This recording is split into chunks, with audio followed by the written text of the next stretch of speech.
Muhammad lahir pada tanggal 20 April tahun 571 Masehi.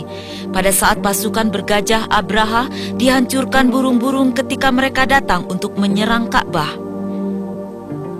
Ka'bah adalah tempat di mana Nabi Muhammad dibesarkan dan diasuh.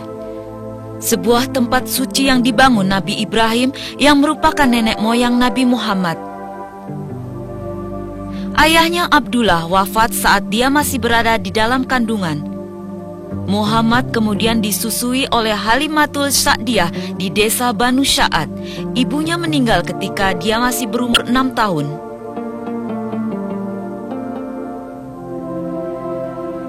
Rasulullah bekerja sebagai penggembala kambing dan menjalankan usaha bersama seorang janda, Khadijah binti Khuwailid. Kota Mekah tempat Rasulullah menghabiskan masa remajanya. Di kota ini dia baru berusia 25 tahun ketika menikahi Khadijah yang kala itu usianya telah 40 tahun.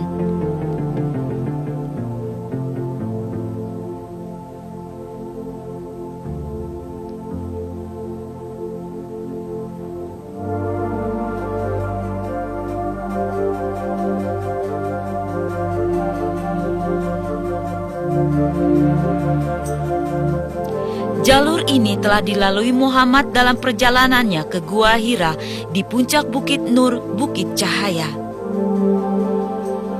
Khadijah membantu suaminya yang tercinta dengan mengirimkan makanan secara teratur.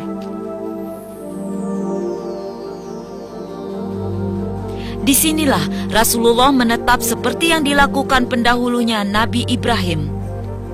Rasulullah marah pada kerusakan akhlak yang menimpa umatnya, yaitu mereka yang masih tetap menyembah berhala.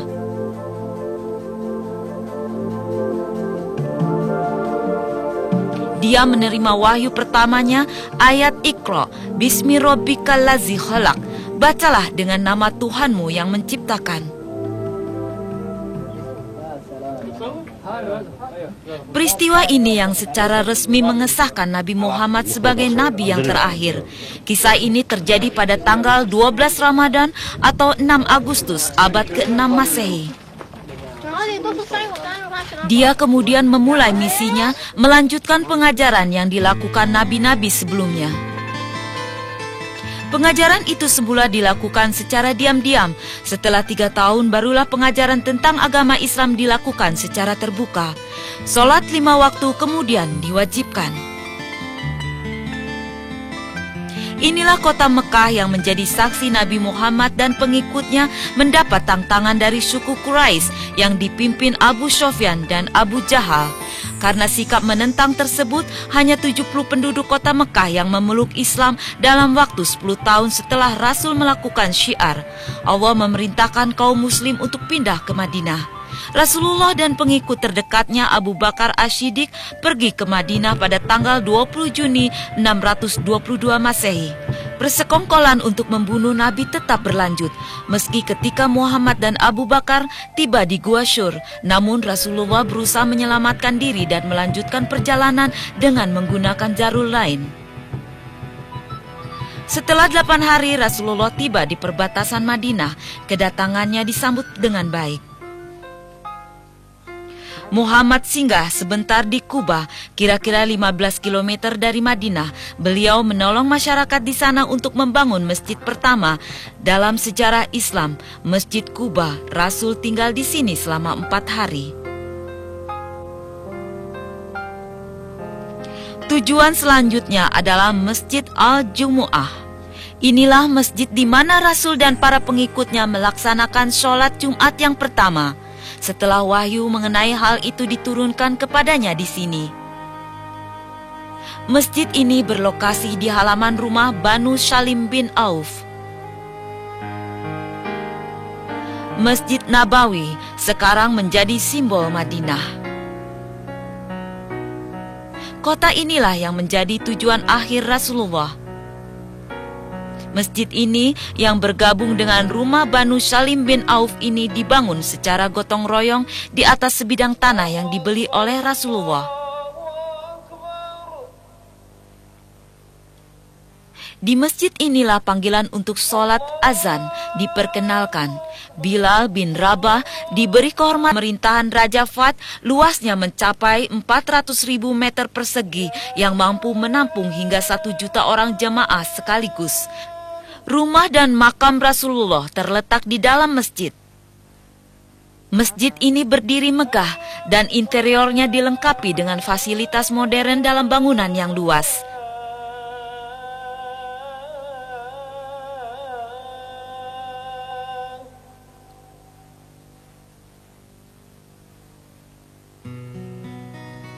Di Madinah, Rasul menandatangani sejumlah perjanjian dengan Yahudi di bawah Perjanjian Madinah.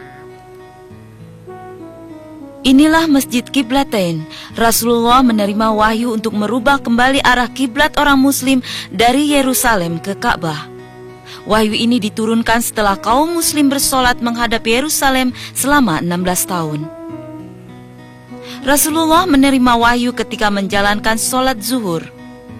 2 rakaat pertama, dia dan jamaahnya menghadap Yerusalem, dan 2 rakaat terakhir mereka bersolat menghadap Baitul Haram. Sejak saat itu, masjid ini dinamakan Masjid Qiblatain, yang berarti masjid dengan 2 kiblat. Masjid ini terletak di desa Bani Sulaiman. Peristiwa ini terjadi pada hari Senin, tanggal 15 Sa'ban tahun 2 Hijriah. Peristiwa ini kemudian diikuti sebuah wahyu yang mengizinkan orang Muslim untuk pergi perang dan berpuasa di bulan Ramadan.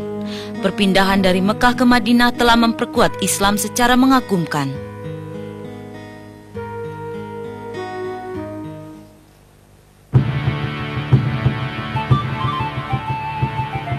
Pada tahun 2 Hijriah, Abu Jahal dengan 1.000 pasukan berkuda Quraisy datang ke Madinah untuk menyerang. Rasulullah berangkat ke Badar dengan 313 orang Muslim untuk menghadang mereka sebelum sampai ke Madinah. Peristiwa ini terjadi saat bulan puasa di tahun kedua Hijriah. Kaum Muslim lebih dahulu tiba di Badar. Keesokan harinya, mereka berkumpul di depan sebuah oase.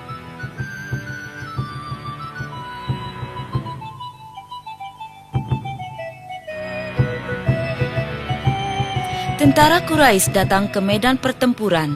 Bagian pertama adalah tantangan untuk menang dengan 3 pemenang di setiap pihak. Namun 3 orang dari pihak Quraisy tewas. Perang pun diumumkan.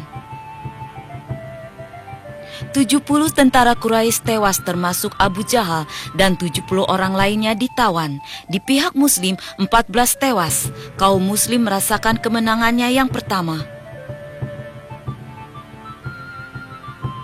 Dendam tidak surut pada suku Quraisy setelah mereka dikalahkan di Badar, dan perang Uhud pun diumumkan.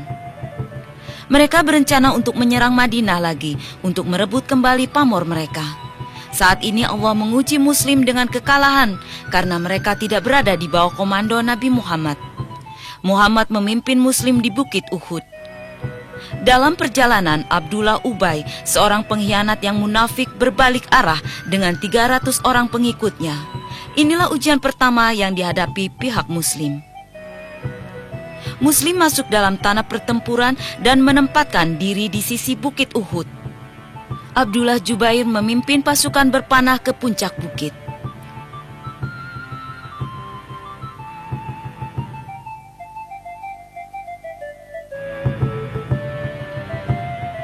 Tentara Quraisy dengan kekuatan 3.000 orang dipimpin Abu Sufyan bin Harb. Peristiwa ini terjadi pada pertengahan bulan Syawal tahun 3 Hijriah. Seorang kaum Muslim membuat tentara Quraisy kocar-kacir. Melihat hal ini, para pemanah tersebut terkecuali Abdullah Jubair turun dari bukit untuk merayakan kemenangan mereka walaupun perintah belum diberikan. Merasakan hal ini, Khalid bin Walid, pimpinan tentara Quraisy, memerintahkan pasukannya untuk menyerang. Rasulullah dan orang Muslim harus mendaki bukit untuk bertahan terhadap serangan. Akibat kecerobohan para pemanah itu, Rasulullah mengalami cedera. Ketika Abu Sufyan mendaki bukit, Umar bin Khattab dan orang Muslim yang tersisa dihimpun untuk menghalangi mereka bergabung dengan Rasulullah. Inilah makam pasukan Muslim, 70 tewas bersama di Uhud. Di antara mereka adalah Hamzah Abdul Muthalib, paman Rasul, dan juga Mus'hab bin Umair, pengibar bendera Islam. Perang Uhud mengajarkan Muslim bahwa kepatuhan terhadap perintah atasan adalah sangat penting. Bagi pihak Quraisy, kemenangan tidak membawa banyak kepuasan karena mereka tidak dapat mengambil alih Madinah.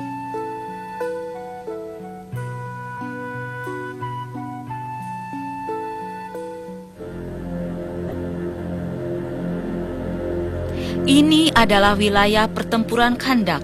Khandak berarti parit. Perang ini terjadi di bulan Syawal pada tahun 5 Hijriah. Sebelum musuh tiba, orang Muslim mengadakan pertemuan. Pendapat Salman Al-Farisi bahwa parit-parit dibangun untuk menahan laju pasukan yang akan menyerang. Sebuah parit besar dibangun membentang 2 bukit. Pekerjaan ini memakan waktu 3 minggu sebelum berakhir. Tentara Quraisy berkekuatan 10.000 orang dan Yahudi Ghafan menyerang dari segala penjuru. Serangan-serangan tersebut dihapuskan oleh tentara Muslim dengan kekuatan 3.000 orang. 1 bulan pengepungan di luar Madinah itu sia-sia.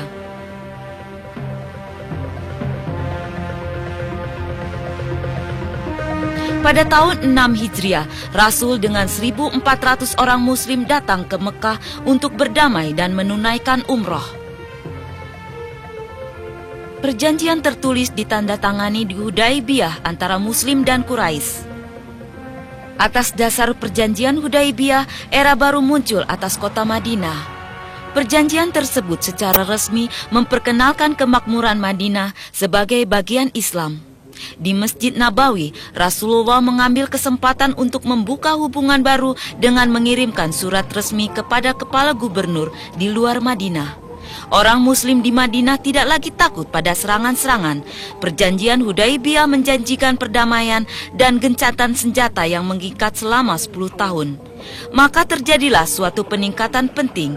Orang yang memeluk agama Islam bertambah.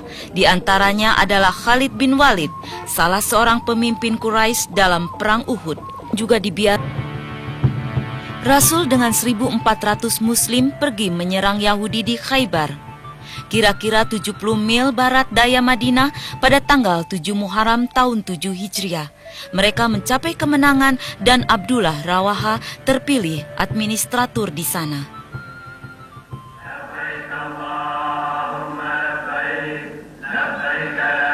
Pada tahun yang sama, Rasulullah dengan umat Muslim diizinkan umroh, sebagaimana dalam perjanjian Hudaibiyah.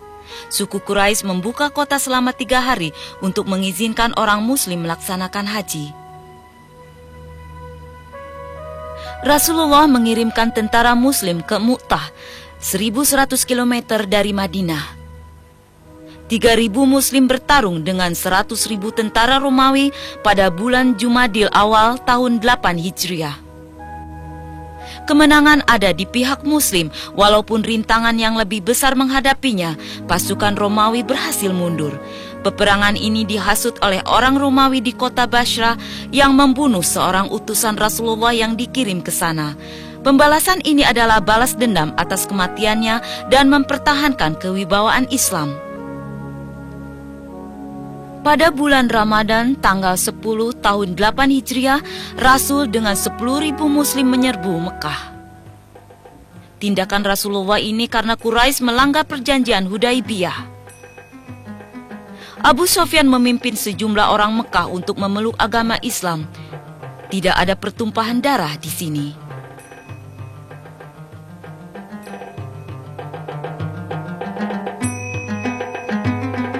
Rasulullah ke Madinah dan mulai menerima para duta besar dari negara-negara lain.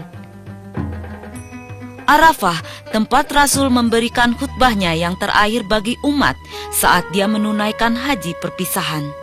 Khutbah itu dibawakan oleh Rasulullah tanggal 9 Zulhijjah tahun 10 Hijriah. Tidak ada yang mengira bahwa 3 bulan setelah peristiwa ini Rasulullah kembali kepada Allah Sang Pencipta. Ini adalah makam Rasulullah. Pada senja hari tanggal 12 Rabiul Awal tahun 11 Hijriah, Rasulullah wafat pada usia 63 tahun. Senja yang redup membayangi hilangnya pembawa pesan Allah. Suatu senja yang mencerminkan duka mendalam kaum muslim. Cahaya Rasulullah membawa suatu pencerahan yang menyinari wilayah sekitar, baik pada semasa beliau hidup atau setelah wafat. Suatu cahaya yang mampu mengalahkan 2 kekuatan besar, Romawi dan Persia. Dia selalu diikuti oleh para pengikut setianya, yaitu mereka yang merayakan kemenangan dan menerima kekalahan bersamanya. Para pengikutnya turut berduka kala beliau terluka saat Rasulullah terkena lemparan batu, terkena senjata, mengalami patah gigi, dahi yang robek, hingga bibir bagian bawah berdarah dalam upayanya menegakkan agama Allah.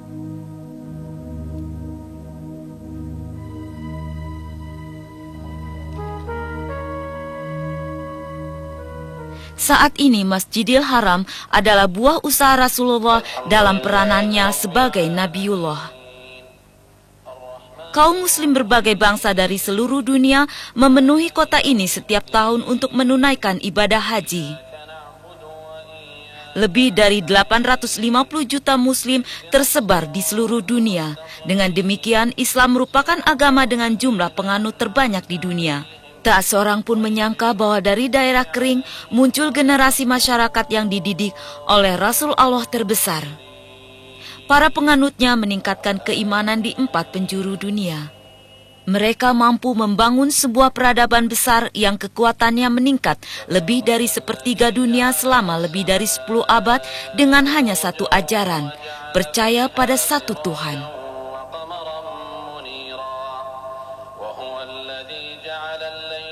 Rasulullah meninggalkan 9 istri, termasuk Khadijah dan Zainab yang wafat saat beliau masih hidup. Semua istri Rasul adalah janda, terkecuali Aisyah. Semua kisah itu berawal di sini, tempat kelahiran dan tanah pertempurannya untuk membela agama Allah. Dan beliau, Muhammad bin Abdullah, contoh peran terakhir bagi umat manusia yang mengakhiri perjuangan para pendahulunya untuk menjaga kebenaran sejati.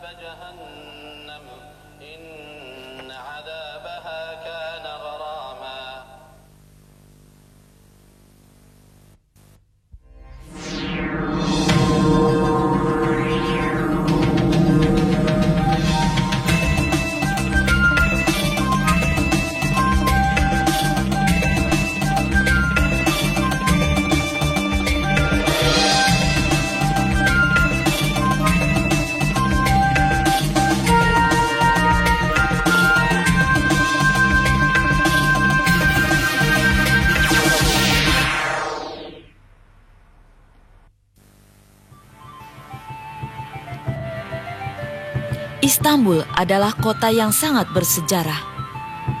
Dibangun di atas reruntuhan kerajaan Daulah Utsmaniyah atau Ottoman, yang wilayahnya meliputi daratan Eropa, Asia, dan Afrika.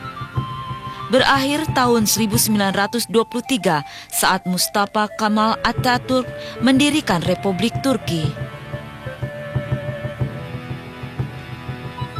Khalifah terakhirnya, Sultan Abdul Majid II, diasingkan ke Paris dan meninggal di sana tahun 1944.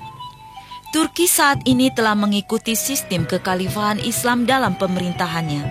Sebagai gantinya, Turki mengubah diri menjadi modern, sekular, dan bangsa demokratis. Walaupun demikian, benda-benda bersejarah tetap dijaga.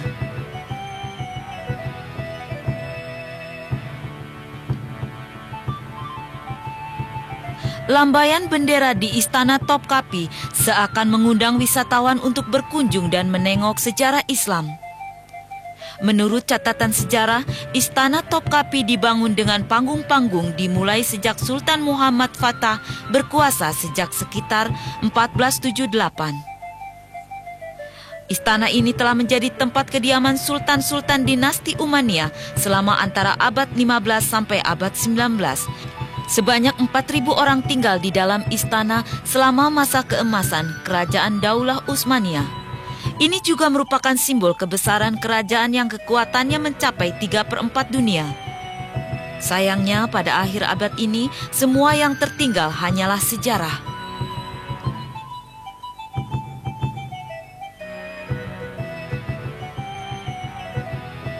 Istana saat ini diubah menjadi museum yang memamerkan barang-barang bersejarah dari Kerajaan Daulah Utsmaniyah dan juga benda-benda bersejarah Islam lain dari seluruh dunia. Saat ini, Topkapi adalah salah satu dari museum-museum terbesar di dunia dengan koleksi benda-benda bersejarah terbanyak. Di antara koleksi itu terdapat barang-barang pribadi Rasulullah. Dalam koleksi tersebut juga disimpan 2 koleksi pedang Rasulullah.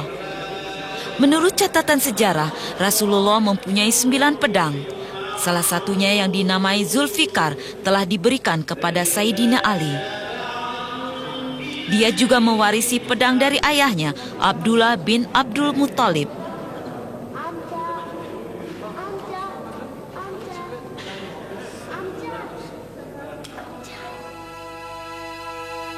Ini adalah cetak telapak kaki Rasulullah. Cetak kaki ini dibuat oleh seorang bangsawan Arab kepada salah seorang Sultan Ottoman. Cetak kaki ini diambil dari batu di Palestina.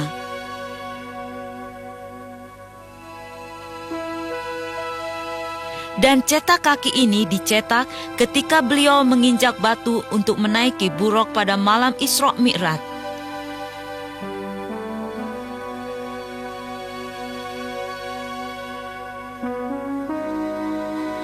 Wadah ini berasal dari makam Rasul. Museum Topkapi juga menyimpan 7 surat Rasulullah. 14 abad yang lalu, surat ini sampai ke tangan Muqawqis, penguasa Kipti dari Mesir. Surat itu dikirim oleh Rasulullah untuk mengajak Muqawqis memeluk agama Islam. Surat ini ditemukan di Mesir pada tahun 1850 Masehi. Surat itu berukuran panjang 15 cm dan lebar 16 cm, terdiri dari 12 baris yang ditulis di atas kulit binatang dan memperlihatkan tanda Rasul.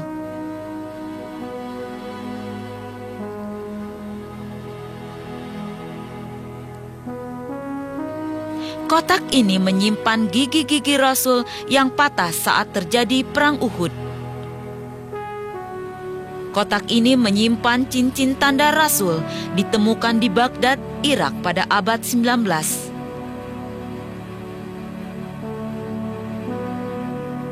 Salah satu jubah Rasulullah juga tersimpan di dalam wadah ini.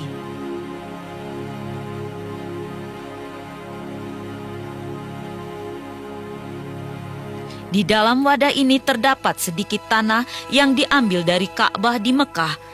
Tanah ini ditempatkan dalam wadah yang layak untuk mencocokkan status.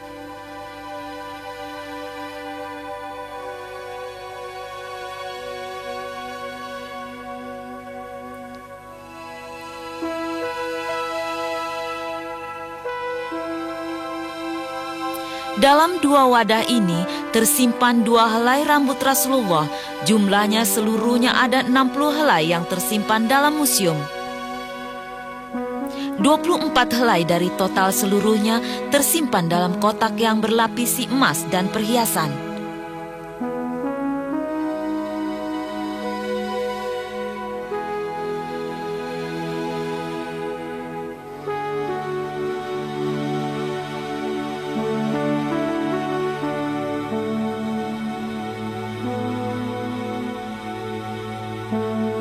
Di dalam kotak ini terdapat sedikit tanah yang diambil dari makam Rasul di Madinah.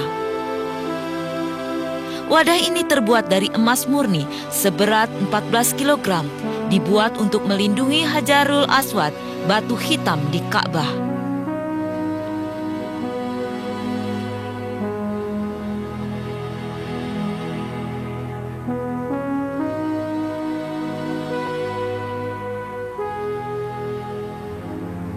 Selain koleksi rasul, terdapat juga koleksi barang-barang pribadi para sahabat dalam museum ini.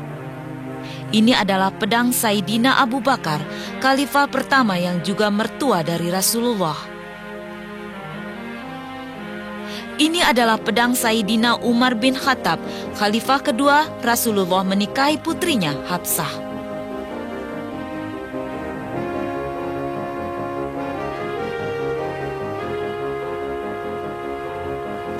Yang ini pedang Sayyidina Utsman bin Affan, khalifah ketiga, dia adalah menantu Rasul.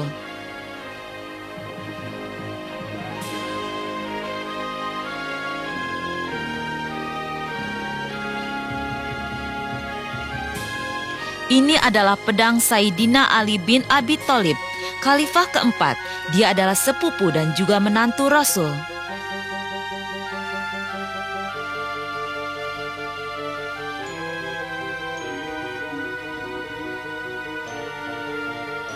Pedang-pedang sahabat yang lain seperti pedang Abu Hasanah, ahli kitab Rasul juga tersimpan dalam museum ini.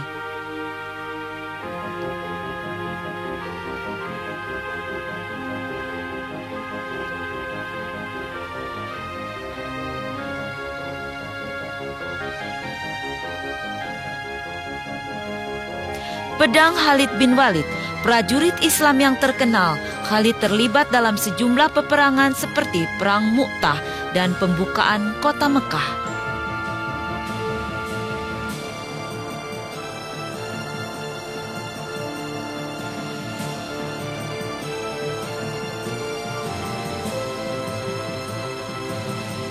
Pedang Ammar bin Yasir, juga sahabat Rasulullah.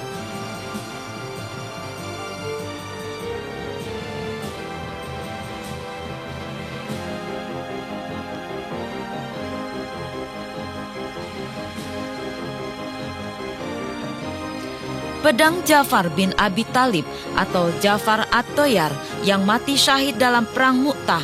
Dia adalah sepupu Rasul dan juga kakak dari Ali bin Abi Thalib.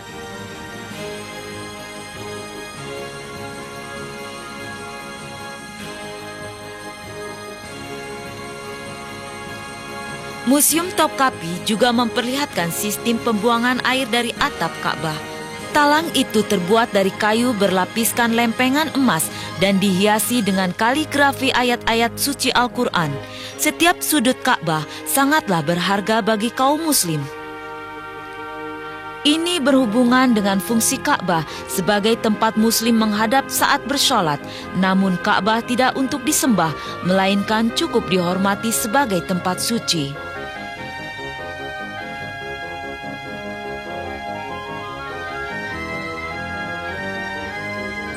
Ka'bah memiliki banyak kunci. Kunci-kunci itu selalu diubah dari waktu ke waktu. Sejak dahulu keturunan Syaibi diberi kehormatan untuk memegang kunci Ka'bah. Di musim ini juga diperlihatkan gembok-gembok Ka'bah, semua menunjukkan keunikan seni Islam. Ini adalah papan yang diambil dari pintu Ka'bah. Peninggalan yang tersimpan di sini adalah benda bersejarah yang berharga bagi Muslim.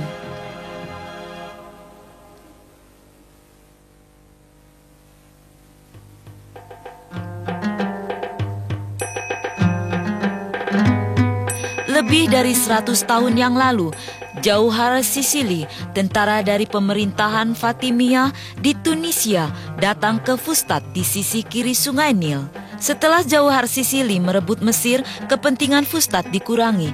Tahun 969 Masehi, dia membangun ibu kota baru untuk Mesir, Kahera atau sekarang dikenal dengan Kairo.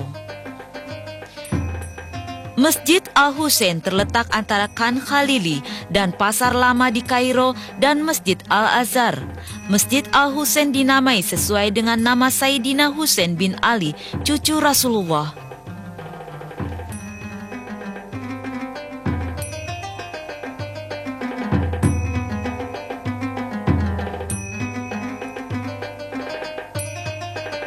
Masjid Al-Husain juga memiliki sejarah yang beragam.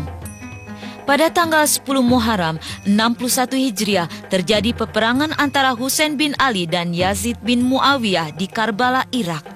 Sayyidina Husain tewas dalam peperangan. Kepalanya dipenggal dan dibawa ke Damaskus untuk diperlihatkan pada Yazid. Namun, para pengikutnya mampu membawa kembali kepala tersebut ke Mesir dan menguburkannya di masjid. Setelah peristiwa itu, tidak hanya masjid yang dinamai Al-Husain, tapi juga tempat di sekitarnya disebut dengan nama yang sama.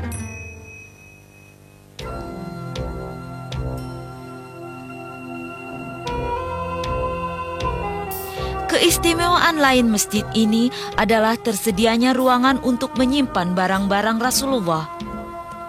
Koleksi ini dibawa oleh serdadu Muslim selama Perang Suci. Dilihat dari sudut sejarah, koleksi ini membuat masjid tampak unik.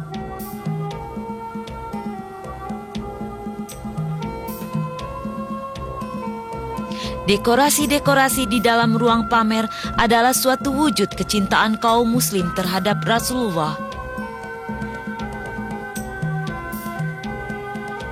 Renovasi dan pendekorasian ruang ini dimulai sejak kira-kira 100 tahun yang lalu. Ruang ini dihiasi lampu, tenunan Mesir, kaligrafi Islam yang terkenal, dan sulaman yang indah. Mesir terkenal akan keindahan dan keunikan sulamannya.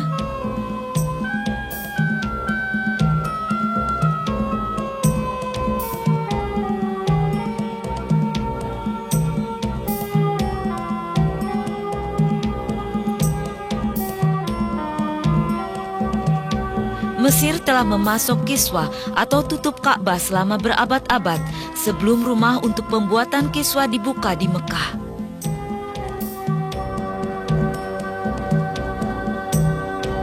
Kaligrafi tulus ini sangat rapi dan sulamannya sempurna. Umumnya, seniman muslim tidak suka menciptakan ukiran atau sulaman yang menggambarkan kehidupan makhluk hidup. Sebagai penggantinya, mereka menciptakan kaligrafi dengan motif yang berbeda-beda. Pekerjaan seni dan kreativitas para seniman muslim ini sangat sulit untuk diselesaikan. Ruang khusus dalam Masjid Al-Husain menempatkan koleksi Rasulullah.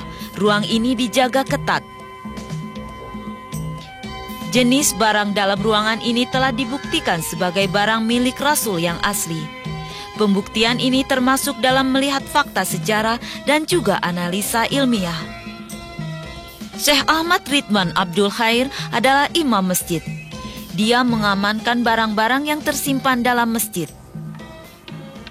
Bismillahirrahmanirrahim. هذه القطعة البارزة من هذا الجانب هي عبارة عن قطعة من عصاية الرسول صلى الله عليه وسلم، وهي من شجر الشوجب، وهو ينبت في المدينة المنورة أو في بلاد الحجاز عموما.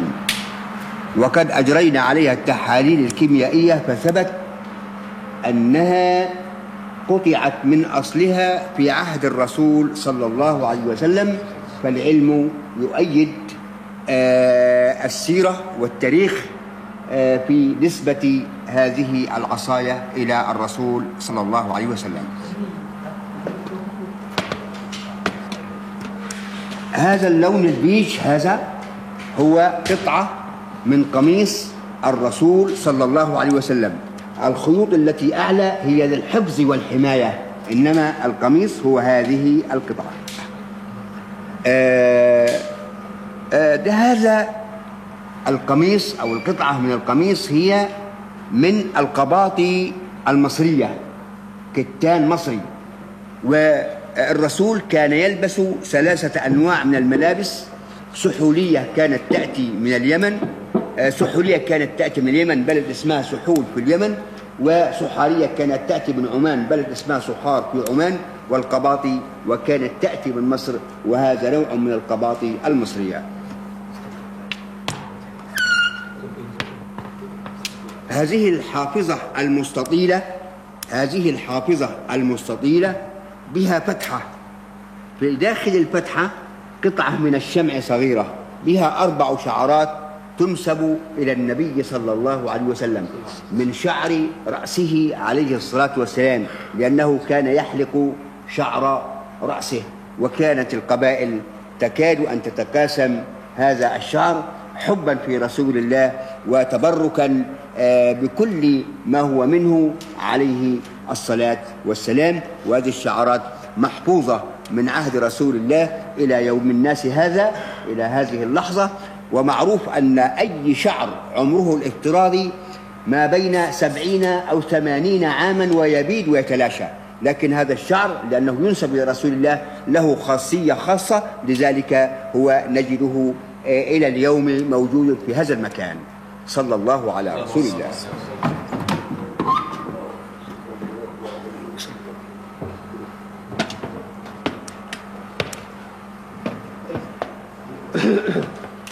الذي أمامنا الآن مكحلة ومرود. مكحلة زي الملعقة يأخذ بها الكحل، المرود يوضع ثم يوضع في العين، فمكحلة ومرود. الرسول كان يكتحل بكحل اسمه الإسمد يباع في المدينة المنورة. كان يكتحل لا لرمد، لأنه ما أصيب بالرمد في عينيه مدى حياته، وإنما كان يكتحل لبيان الجواز وإنه للرجل أن يكتحل ولا شيء في ذلك، صلى الله عليه وسلم. هذا السيف هو سيف النبي صلى الله عليه وسلم، أهدي إليه من سعد بن عبادة زعيم الأنصار، ووجدنا مكتوب على السيف بخط دقيق جدا وبحروف كوفية: محمد رسول الله من سعد ابن عبادة. فالعلم يؤيد السيرة النبوية ويؤيد التاريخ على أنه هو سيف رسول الله صلى الله عليه وسلم.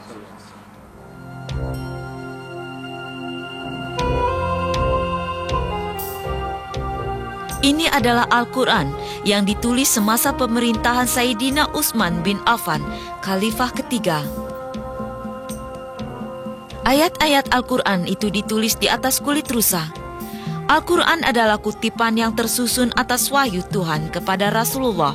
Al-Quran mengungkap keimanan, hukum Islam, dan juga moralitas.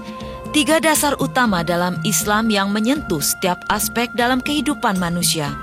Usaha untuk mengutip wahyu-wahyu ke dalam buku telah dimulai sejak Khalifah yang pertama Abu Bakar Shiddiq, karena banyak sahabat yang hafal Quran tewas dalam berbagai pertempuran. Quran yang dikutip dalam bentuk tulisan disebut mushaf. Secara bersamaan, terdapat 5 mushaf yang ditulis, 4 darinya dikirim ke Mekah, Syria, Basra, dan Kufah, sehingga mereka dapat membuat salinannya. Mushaf yang lain tersimpan di Madinah untuk digunakan Sayyidina Utsman. Salinannya itu disebut mushaf Imam. Seiring perjalanan waktu, Quran disalin dari 5 yang asli dan tersebar ke 4 penjuru dunia.